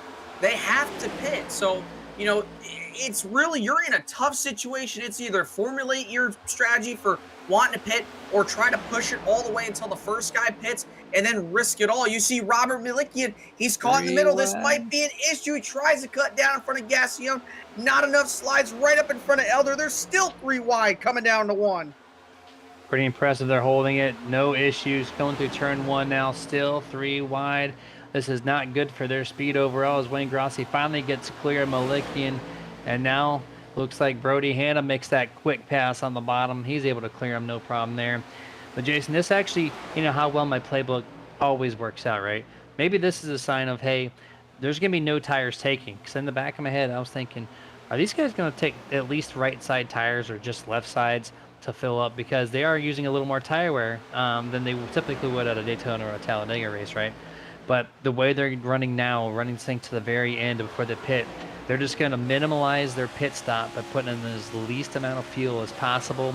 Probably not going to take that set of tires. And so this is probably why we're seeing them wait to the very end. Honestly, Jeremy, I kind of disagree with that. And the reason why being is because we see these guys getting so loose. I think the winning call is going to be if you're going to take 2 tires and some fuel. But if you're going to fill it full of fuel, you might as well just go ahead and take the 4 fresh Goodyear Eagles, because we've seen time and time again throughout these last 2 years that handling is a big thing here at Atlanta. We've talked about it all night. Tire wear. You get about 20, 25 laps in, those tires, they progressively wear out more and more. They get all heat in them. They wear out. They get marbles on them. You can just see right there the 33 and also other drivers behind them. They're getting up towards the wall. It's hard to pin down on the bottom. I think if you want that extra grip, if you know that there might be a caution, it's going to be nice to have those tires on you, whether it be rights or whether it be 4 fresh Goodyear Eagles, which would be the best option. But if I'm coming into the pits, if they do just in fact have to do these pit stops, I'm taking right sides and I'm taking fuel. Yeah, I would say, me personally, I would do the right sides as well, but it's going to be really tough telling. A lot of these guys are hitting the wall if they run the top side of the track. So we know the tires are falling off. That is a fact, right? But how much time do you lose between taking tires versus not? That's the key question on how you're going to get this thing home to victory lane here. Do a quick shout out to one of our sponsors while we're kind of waiting for these pit stops to happen. And we're going to give a lovely shout out to our series sponsor, Mach-1 Performance Race Fabrication Shop. Been started by late Johnny Coy Jr. This place has produced champions from all sorts of racing divisions, from the SCCA, NASA, from dirt to pavement over racing. These guys have done it and produced champions across multiple states. So if you're looking to get your car repaired and tuned up and they're in your area, head over to facebook.com/Mach-1 Performance. Give them a check out and see what they can't do for your local race car. Still single file, top 10, 47s on the radio. This might be a signal of maybe some pit stops here from the second pack. I'll keep my eyes tuned on that. This might be the option where they're going to be able to come down pit road this time around. We'll have to keep an eye as we look at the 47 this time by. And yes, it is. Here we go. The first two drivers, and we almost have a mistake coming to the pit road. The 47 locks it up, entering the pits. Might be a speeding penalty, but there you go, Jeremy. Door is wide open. Whether or not it's the back guys in the pack, these guys just were able to do it. But with two cars, and they almost wadded them up here off turn number 4. Here we go. We're going to have to see if anybody else comes this time by. Nobody else does. I really do think, Jeremy, it's kind of just the fear of wrecking coming onto pit road because of how tight these guys are together. They don't have a straightaway like they do at Daytona and Talladega. They're flying at over 170 to 180 miles an hour off turn 4, and the radius is so tight on this mile and a half. It is so hard to get down there, even at a normal mile and a half. And when you put plates on these things or tapered spacers, it's going to be even harder to get down there in a pack. Gladly able to report the 47 of Ryan Hendrick did make it 245 mile an hour exactly at the line, so he timed that perfectly to maximize his efforts on pit road here. But that's only 2 cars. We're still waiting on everybody else to make their stops here. So with 2 cars only pitted that time, you have to be bumper to bumper to maximize anything, right? Because right now you are definitely not in the numbers game. So you just got to lock bumper to bumper and just hope that these guys come down sooner, else you might potentially lose this draft as they forego pit road once again. And, you know, other guys, you know, it's just interesting. I mean, you got to think to yourself too, Jeremy, 24 laps to go. I mean, time is ticking. It is literally a ticking time bomb out there, not only between this pack, but also between the laps. 30 seconds a lap time, 24 laps to go. That's less than 20 minutes before the end of this race. If this race does in fact go green like I talked about before, when are these guys gonna pit? It's just mind-boggling to me that these guys haven't pitted. I said it originally, lap 80 to 90. Then I said lap 100 to lap 110. We are over that limit almost now. It's getting interesting. I just don't know who's gonna pit with who. This race is just so up in the air. I don't understand, but you're seeing some guys migrate to the top. Maybe they're not ready to pit yet. The 88 of Brannigan moves up to the top with Williford, and also behind him, he's got Brandon Elder, Lane Allen. Still this time by, nobody pits, and Brannigan is looking to get around the 87 of Blackner. That separates the top 2 by about 3 car lengths. Down into 1, the field is side by side. Blackner gets a little bit tight. Brannigan puts some air on the spoiler. Off turn number 2, double wide back behind the 2 leaders. Number 7, Wayne Gross, he moves to the tops. This is going to put 5 cars on the top here as the 7 is catching up to them. Is the 06 and 07 coming down pit road. Another 2-car tandem here down pit road as you get a good shot off the pit road wall there. But this is weird. I expected at least a more pack racing, but no, we're seeing teammates of 2s, first 2 sets of pit stops. As we got the 23 of Brody Hanna, he's coming on the radio saying he's coming down pit road with a number 11, the 22, I think the 51 called out. This might be one of the biggest pit stop groups here this evening. Yeah, we'll have to see everybody getting ready to do that arc here. I already see a couple guys going below. Here comes Brandon Eller, Sherwood Williford flying into the pits. He's not going to make it. Hits the commitment cone. Michael Blackner as well doesn't make it on time. A lot of guys having issues. Richie Coy, Brody Hanna, they're in. 3 of the Fury Motorsport guys, including Tony Solari, in as well. Brody Hanna misses his box. By it's a mile. chaos entering off turn 4 down pit road. 23 missed the stall by, I think, a stall and a half, maybe even 2 complete stalls. You saw him reversing big time right there. So I think the 87 Michael Blackner barely made it, but yeah, man, the leader of that set just missed the mark big time there. So that's most likely going to be a penalty. 87, I'm kind of curious to see if he gets a penalty. But now focusing on the 88 of Mark Brannigan Jr., Wayne Grossi in second, Austin Gassion, Tiger Knott, Connor of France, all teammates here. We're going to see when these guys come down pit road, as these are the last sets of guys to do so. It's going to be ESM versus Fury, to say the least here, because you got Richie Coy, you had Michael Blackner, you know, Tony Solari, and also you had Richie Coy, Brody Hanna, I think I said too. They came down pit road. Now you're going to have all 4 of the ESM guys entering pit road. And they don't just have themselves too, as other guys coming to the pits right behind the 2 of Duranco. TJ Bartel had an incident, got into the grass, entering pit road. Going to be interesting to see if that's a penalty. But the 88 is also going to have the 7 and also the 14 entering pit road. The 2 just comes up, shoves a 75 into the grass, and he hits the pit commitment line. I don't know if that's going to be a penalty or not, but the leaders are in this time by. Yeah, they almost wrecked each other too. They're entering pit road, a lot of bumper tag. 88 almost missed the mark there, but they got woed up. They're down to speed. No one hit the yellow commitment cone this time. You see guys entering and exiting at the same exact time. Roaches all over pit road here, and I see a lot of jacks on the right-hand side of these cars, so they are offering at least two tires on the right side, 2 tires, and going for a lot of these guys exiting pit road right now. On the 07 and the 06, they timed it just right here. They're going to be the leaders, but they're going to have a pack with a head of steam right behind them. We're going to have to see as green flag cycle comes to an end here once everybody gets on track. What's the gap like and who's going to be in front? Brannigan gets out with Gassion, but here comes the 07 and the 06 coming very, very fast. They'll get around the other 2 ESM guys. Now the question is going to be, can they draft up to the 88 and the 99? The 99 finished second to his teammate just a few weeks ago at Nashville. I'm sure that Austin Gassion doesn't want to finish second to Mark here tonight.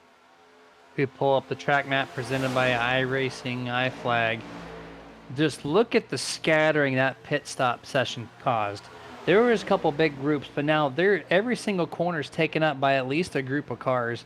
It's a couple spots. There's a gap right now on the front straightaway and a little bit through 3 and 4, but other than that, it's just coated full of cars. Small groups of 2, 3, maybe even 4. Got a couple single ones here, like you're looking at Robert Malikian, 14 Elaine Allen. He's got someone on his tail end. That's going to be the 19 of Richie Coy to try to get him moved up here with momentum, but just it doesn't look like there was a lot of group practice when it comes to pit road, and we're seeing it, a lot of gaps in this field. So momentarily, just a lot of 2-car battles, especially for your race lead. I think really the question is going to be is can Rob Tracy and Daniel Simmons catch these guys? And honestly, if I'm the 16 and the 81, yeah, they're getting up in front. I don't know why they're trying to race them. They got passed by them. If I were those guys, I'd be really honestly tandeming with them. I mean, maybe they just want to get in front because they know they can lead better. But I mean, needless to say, this is not helping them at all. And the 06 of Simmons is going to jump up to the top. The 07 is going to stay on the bottom, and they're going to get a little tight right there. The 07 got in front of the 06, though. But the 16 and the 81 machine, they got by them in a hurry. And also, they have a lap car in front of them. Interesting to see who that is. I believe that might be James Torrey in front of them. Not too sure. It's Jeff Chandler, actually, off turn number 2. But these guys are now in a 4-car pack, Jeremy. They're only back by less than 2 seconds. Can they catch these guys within the next 12 laps coming up? They're finally single file, so as long as they stay that way, this is their time to shine and get there, as we have 12 laps to go in the Atlanta 200 here for the Mach-1 Performance Cup Series. Coming through turns 1 and 2, they're still separated by 1.7 seconds. They've been that way for the past 2 laps, so at the moment, this 2 versus 4 scenario not really showing much of a difference here. Yeah, not really showing much of a difference at all. The gap has pretty much stayed between 1.7 to 1.8 seconds here. And now with 11 laps to go, I think this might be the 88 and the 99's race to lose here if they make a mistake or whatnot. But hey, the gap is closing now a little bit. It's closed by about 0.2 of a second. It's probably because they have the toe off the 75 of TJ Bartel down the back straightaway, and they are coming with a head of steam, 1.3, almost to 1.2 seconds entering turn 3. I think they're going to get him, Jeremy, here in a couple laps. TJ Bartel played a huge part in that, I think, plus them finally being single file. Yeah, they gained a half a second that lap. As we have 10 laps to go in this event, 1.1 seconds separates first place from that third place car, Mr. 81 Tyler Grenal, and that is 1, 2, 3, 4 for ESM headed on the backstretch. Yeah, and we've seen this story before where 4-3-2 teammates work together at the end of these plate tracks, and it's ended up terribly We saw the Stewart Haas cars back in the late 2010s at Talladega. They ran out of fuel, except Eric Almirola won the race. We've seen the colleague cars take each other out at the end of the Xfinity Series race in the summer of July race at Daytona. We've also seen the two Penske boys take each other out in the Daytona 500. Are we going to see something like that this time by at the line? They're going to see 8 laps to go and say bye-bye to that lead. Mark Brannigan Jr., the field has caught you, and they are looking to get around the 88. And a little bit of contact right there down the front straightaway. Almost the 99 around off the 81's front bumper. The 07 of Tracy to the outside, trying to make something happen with Daniel Simmons and also a lap car behind them. Those last 4 really need to group up. They really do, because right now with ESM 1, 2, 3, 4, until it's the last lap, I don't think they're going to be leaving each other's bumpers here, to me personally. So they're just going to have to figure out something. The 07 of Tracy's been really fast on the top. He's been there almost his half the race that he's been up there. He's been a really strong leader as he now gets to the side of the 16. Conor LaFrance uses the draft to pull him ahead temporarily. Is he going to close in a little bit to pick up any type of side draft he can?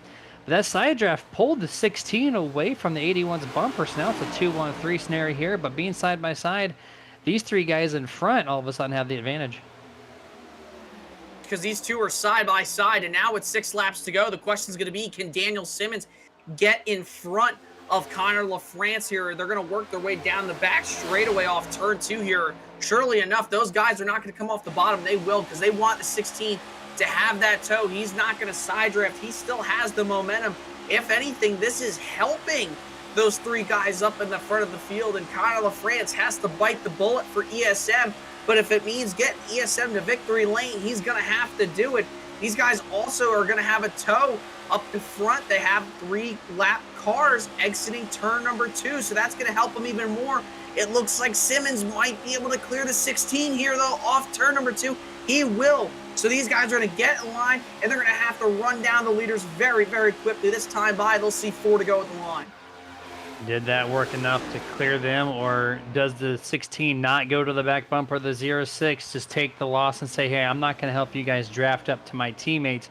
But they are still within that second gap, so they know they're getting some advantage off the back end of these cars. But as we have 4 laps to go, is it enough? I think it's going to take them probably 2 laps to get there. But passing is going to be a whole nother thing here as they're catching up another pack of 3 cars here. Coming through turns 3 and 4 this time around. They're catching Ellen Duranco in the 251 of Brandon Elder and the 41 of Alan Crowell as they're really spaced out. So they're going to catch them real quick, probably into turn 1. This might scatter up our race leaders.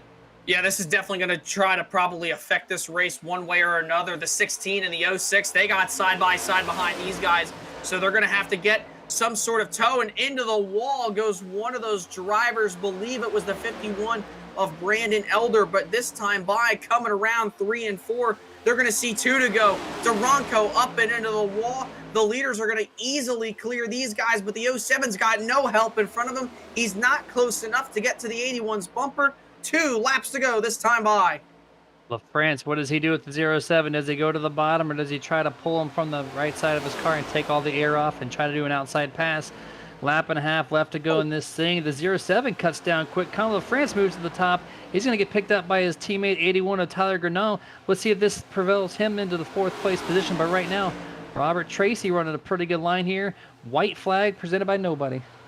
White flag is out. 1 lap to go. Final time around here from Atlanta and up to the outside. Here comes Tyler Grinnell trying to get around his 2 teammates. They've been dominant all night long. Rob Tracy trying to do something for the last time. He'll split the guys 3 wide down the back. They make contact. Into the wall they go. The 88 still leading, coming into 3 for the final time. Separate ESM door to door. The 81 of the 6. It will not affect Mark Brannigan Jr. He's going to pick up his 3rd win of this 2023 B season. That's your Martin Sports winning moment. Awesome teamwork by ESM to get him into 1st place. But man, that kind of broke up the team. But at least 2 guys still prevailed in the top 3. As you've seen a little bit of extra contact from the 99 and the 07 as things are starting to wind down. A little bit of heat between these 2. A race, it came down to strategy. Rob Tracy, man, you listen, I'm sorry. The 99 of Gassion could be as mad as he wants. But if you're the 02, those guys were blocking. They were paying homage to their teammates. And if I'm the 07 of Rob Tracy, you got to go for those gaps, man. He did everything in his power. He got the runs. Maybe we could take a look at the last lap from the 07's point of view. But nevertheless, I mean, you have to make those moves, Jeremy. That's the type of racing that this provides, is guys going for it. Here we go, coming to the white flag. You just see him. He has no help. He had the 06 behind him. And right here, coming into one, they have a major run. 16 tries to block, knows it's not going to be there. Good job by LaFrance down and block. And then the 81 leaves a gap, and so does the 99. I mean, and honestly, I don't blame the 07 of Rob Tracy whatsoever. Austin Gassion and Tyler Granat kind of slammed the door on him to try to protect their teammate and also chase down Daniel Simmons. But the 99 went below the apron, the 81 came up, and Rob Tracy tried to fill a hole that was there and unfortunately just closed on him. Yeah, there was a space, maybe exactly one car width or maybe slightly more. He took that gap. That was the last momentum he had to use up. And that door, like you said, it was slammed closed and contact happened. That's very natural of a super speedway style race. And fortunately, they all kept it going straight, right? They just lost a couple spots, but no one wrecked, really. So that was quite impressive to see. But the 88, Mark Brannigan, super excited doing some burnouts down pit road. Hopefully the virtual crews are still behind the walls. He's just tearing it down pit road. But we're going to go over the unofficial results here as he continues to do so in his Dale Jr. throwback.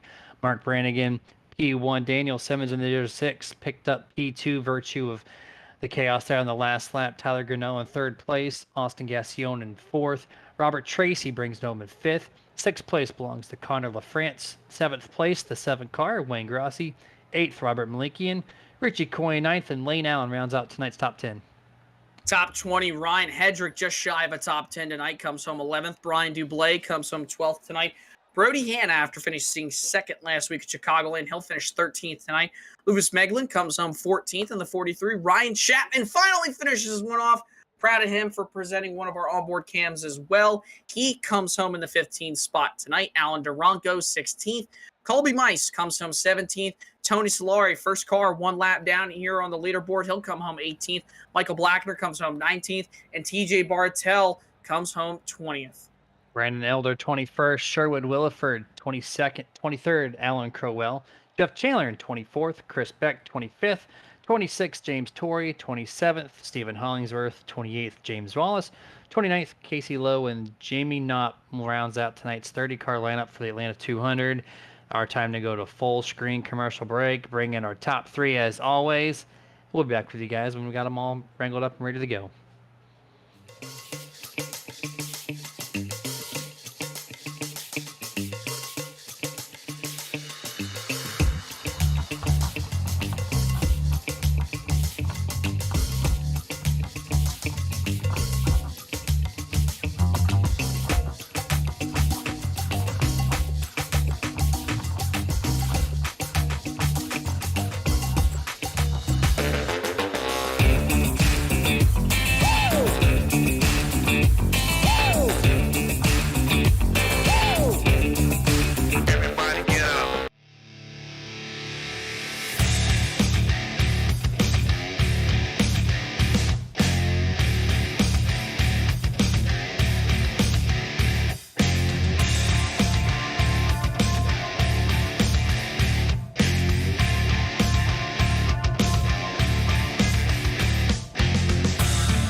And back to full screen action here for the Martin Sports post race show as we're going to bring in tonight's top three.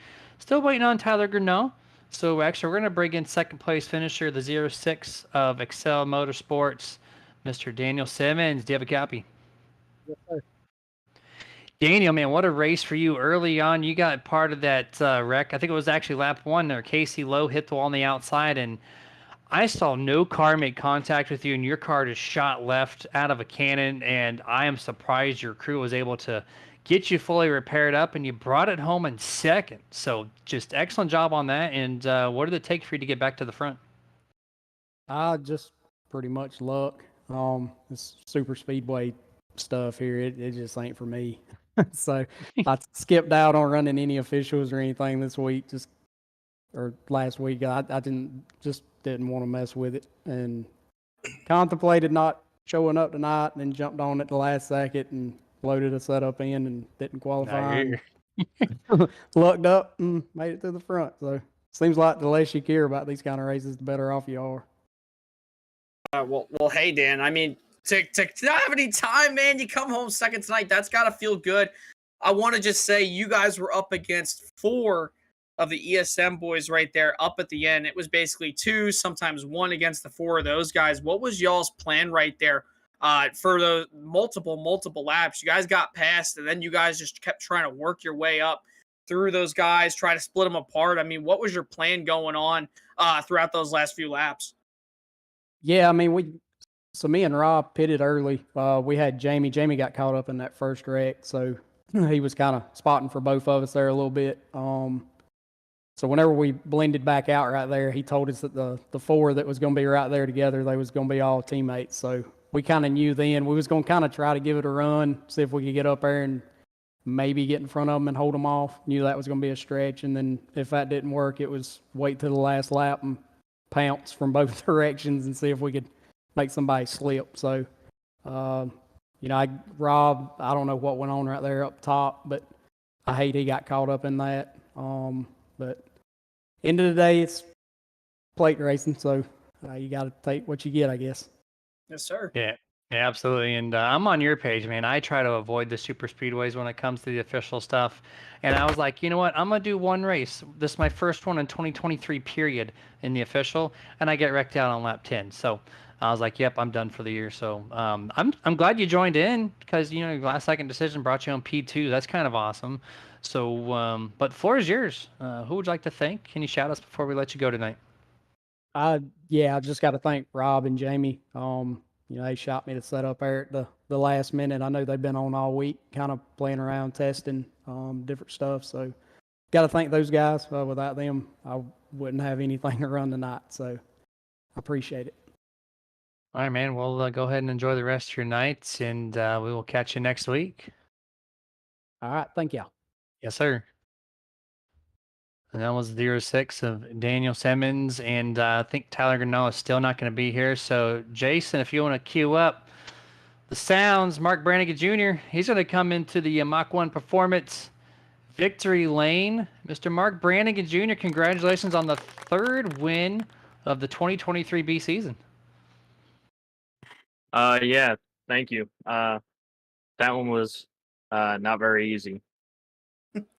Yeah, your teammates, you and the other 3, just dominant show early on. You're 1, 2, 3, 4. I saw some strategy where you let each other in to kind of hold the lead there, and toward the end, the pit stop strategy worked the best in your guys' case because it was 4 out of the 6, 7 cars were all ESM.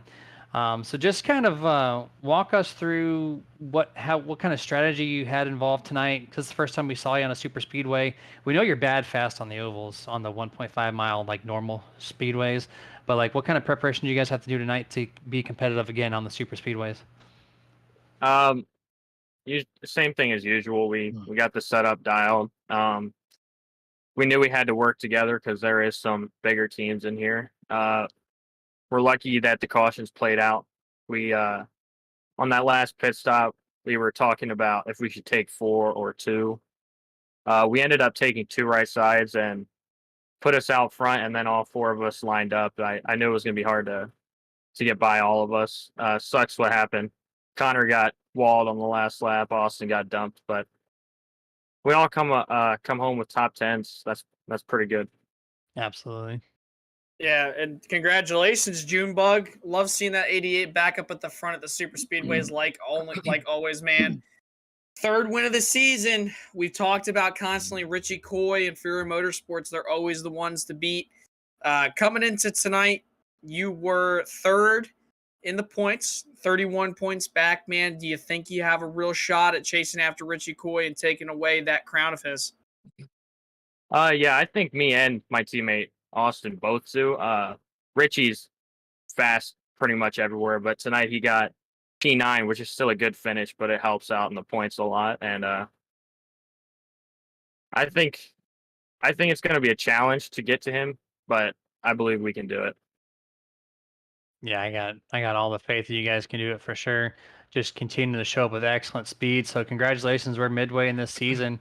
Glad or happy to see what you guys can do the remainder of the season. But the floor is yours. Who would you like to thank before we let you go this evening? Sponsors as always. Rogue, Butt Kicker, 213 Stimware. Teammates, obviously. If they weren't here, I would have stood no chance. Ty, Austin, Connor. Thank you guys, of course. My buddy Leland and admins and owners. Yeah, man. Well, congratulations to yourself and the whole team at Eastern Stars Motorsports. Well earned, and go ahead and have a good rest of your week, and we'll see you next Monday. Yeah, thank you. Yes, sir. And that was your first place finish of the 88 of Mark Brannigan Jr. Tyler Granah still unable to make the chat, so that's going to be it as far as the post-race interviews go. Jason, how do you like Atlanta from the broadcast booth? Man, I tell you what, for my fourth time, I think, actually, calling a race here, really interesting. I mean, we saw the same stuff we really saw. What's up, Paul?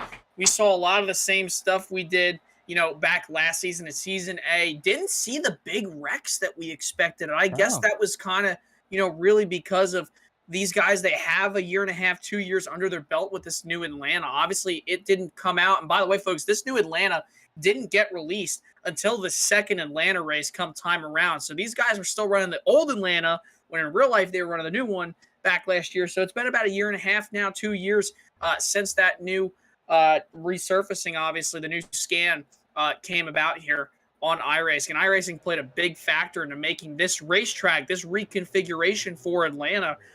So it just goes to show you the tools, the technicality, and the amazing technology over at iRacing, and also just tracks around the world have to get these things in this sim. But nevertheless, I mean, what a show for these guys. They always put one hell of a race on for us. We had a really fun show last week. I still say I think Chicagoland's probably my favorite race I've seen these guys run.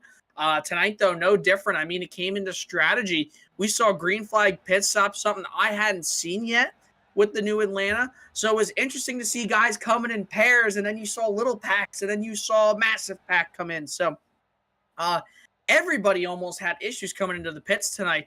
But, I mean, next week they're going to be taking on a little bit of a different challenge, flat surface over at New Hampshire, somewhat of a paper clip in a sense like Martinsville. That should be a fun race. I know they're going to be shifting, obviously, but, always a good show here in the FTSR. Had a blast.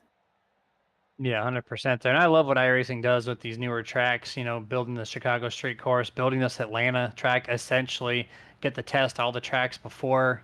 And I think Texas Motor Speedway is the next one up, using Atlanta or the iRacing platform to see how they can reconfigure their track and make the most out of their money. But Mr. Dustin, Jason didn't make you work as hard tonight, and there wasn't as many cautions to work with. So how was your vacation of a week over there? Yeah, I tell you, it was a lot easier of a race. I'm like you. I'm kind of surprised. Didn't have a lot of the cautions that you would expect to see at a super speedway type track. But I have to say, I was honestly surprised with green flag pit stops, because we hadn't seen any green flag pit stops, that these guys were able to do it. You had some pit road mishaps, but no cautions. I mean, it was green flag pit stops all the way through, and, came out on the other end. I personally, coming from an underdog myself, I was rooting for Daniel, and I was rooting for Rob on that one there. And if I was in Rob's shoes, I probably would have done the same thing. You see any glimpse of light like that, especially when you're going up against 4 teammates that are holding the top 4 spots. I'm going to do anything I can to sit here and try to advance. So that's just good, hard racing, and it's plate-style racing on top of that. You know, no holds barred all the way to the end. So it was a good race all the way around. Yeah, I'm gonna have to agree with you there. He had probably a 3 to 4 mile an hour difference there. All the head of steam possible to make that pass happen. Just the door closed up on him. It's product of the racing, like you said. Thanks to all of our sponsors on the right-hand side of your screen. You're gonna see all of our partners, which we love to shout out and thank each and every time before we close this broadcast out. Full Throttle Sim Racing. Come and join us at FTSR.net. You see Dustin pointing at it over there. Mach-1 Performance are putting on this show here Monday night for us. Sim Racing Points, the best points manager system on the market. It's at simracingpoints.com. Martinsports.gg, continued one of our most favorite sponsors for the Nerditudes, longtime supporter at this point since our existence 2.5 years ago, maybe 3. You can correct me on that.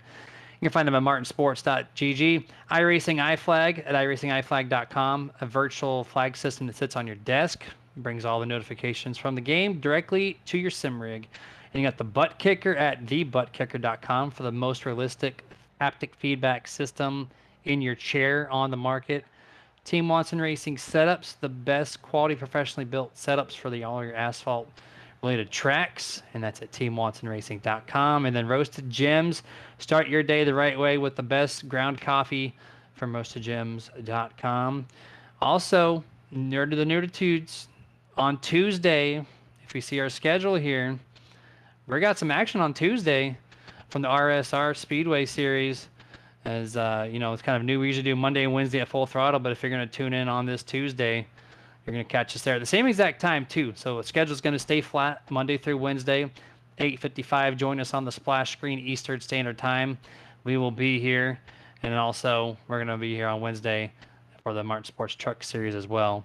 So you guys, as always, stay safe and to make sure you get your nerd on.